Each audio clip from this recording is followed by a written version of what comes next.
One. अगर आप मेरे चैनल पर न्यू हैं तो सबसे पहले आप कॉस्ट अकाउंटिंग की फर्स्ट वीडियो को देखिए। और कॉस्ट अकाउंट मैंने फर्स्ट वीडियो में बताया था कॉस्ट अकाउंटिंग क्या होता है, उसके ऑब्जेक्टिव्स क्या क्या हैं। अगर आपको याद नहीं होता है तो शॉर्टकट तरीका क्या है याद करने का। एंड देन हम इसके आते हैं आगे। तो आज हम क्या करेंगे, आज हम पढ़ेंगे लिमिटेशन क्या है, फाइनेंशियल अकाउंटिंग की लिमिटेशंस क्या है, कब तक फाइनेंशियल अकाउंट कर सकते हैं, कब तक नहीं कर सकते हैं। तो लेट्स कम। एंड गाइस, मैं कहना चाहूँगी अगर आपको मेरा पढ़ाया हुआ तरीका अच्छा लगता है तो सबसे पहले मेरे चैनल को लाइक करना, सब्सक्राइब करना और प्रेस द बेल आइकन, ताकि मैं इसे मोटिवेट भी फील करूँ और आपके लिए मैं ज़्यादा से ज़्यादा वीडियोस भी बना सकूँ। तो लेट्स स्टडी। अब हम पढ़ेंगे कि financial accounting and cost accounting में डिफरेंसेस क्या है।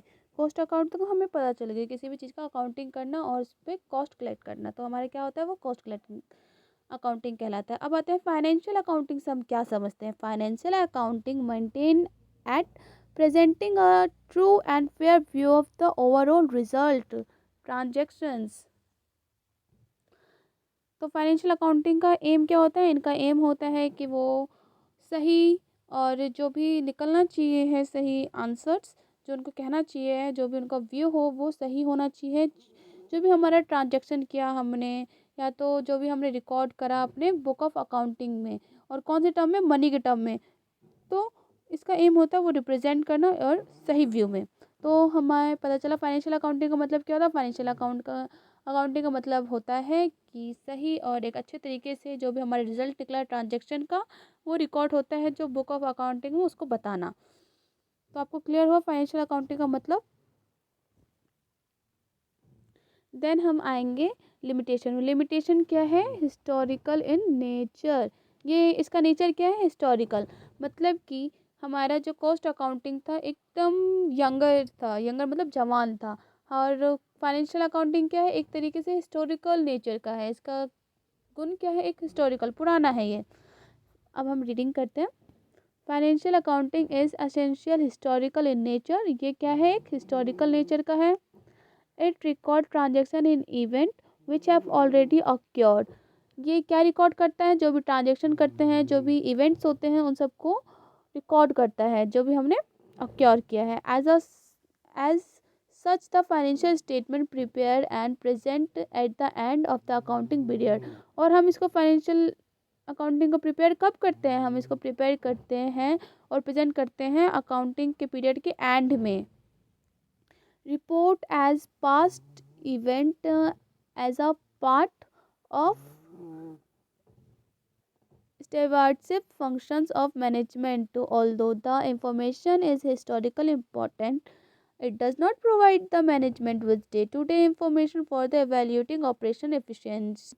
ये हमें क्या बताता है, जो भी हमारे पास्ट के इवेंट्स के हमारे फंक्शन होता है वो मैनेजमेंट करता है और हमें इंफॉर्मेशन भी बताता है। और important, it does not provide the management with day to day. और ये डे टू डे के हिसाब से नहीं करता है, ये टाइम पीरियड के हिसाब से करता है और उसका पूरे ट्रांजेक्शन कॉस्ट निकाल के बता देता है। तो ये क्या है, हिस्टोरिकल नेचर है। और ओवरऑल परफॉर्मेंस, इसकी ओवरऑल परफॉर्मेंस क्या होती है वो पढ़ते हैं, इसका सेकंड लिमिटेशन है।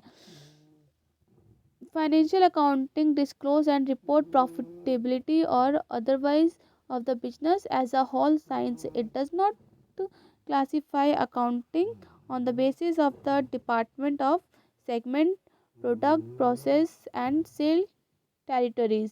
It's failed to provide information about cost and profit of the subdivision of the organization. और ये जो है ये फेल कैसे हो गई, ये फेल क्यों हो गया, ये इसलिए फेल हो गया क्योंकि सिर्फ और सिर्फ प्रॉफिट ही बताता था और अदरवाइज ये बिजनेस से कोई भी रिलेटेड वो नहीं बताता था। ये सिर्फ क्लासीफाई कर पाता था कि डिपार्टमेंट क्या है, सेगमेंट क्या है, प्रोसीजर क्या है, इसके टेरिटरीज क्या है, ये बताता था इसलिए। और ये फेल हो गया ये बताने में कि हमारा जो कंपनी का कॉस्ट क्या है, प्रॉफिट क्या है, सब डिवीज़न ऑर्गेनाइजेशन का, ये बताने में फेल हो गया। तो ये लिमिटेशन थी, ओवरऑल परफॉर्मेंस की बेकार थी। नो ऑब्जेक्टिव क्लासिफिकेशन, इसका कोई भी ऑब्जेक्टिव क्लासिफिकेशन था ही नहीं। इसलिए नहीं था क्योंकि in financial accounting, accounting classify under two main two main major groups, क्योंकि ये किसमें ऑब्जेक्टिव क्लासिफिकेशन, क्योंकि ना ये दो चीज में डिवाइड हो गया था, दो ग्रुप्स में। पहला क्या है, एक है वाइज पर्सनल एंड इम्पर्सनल।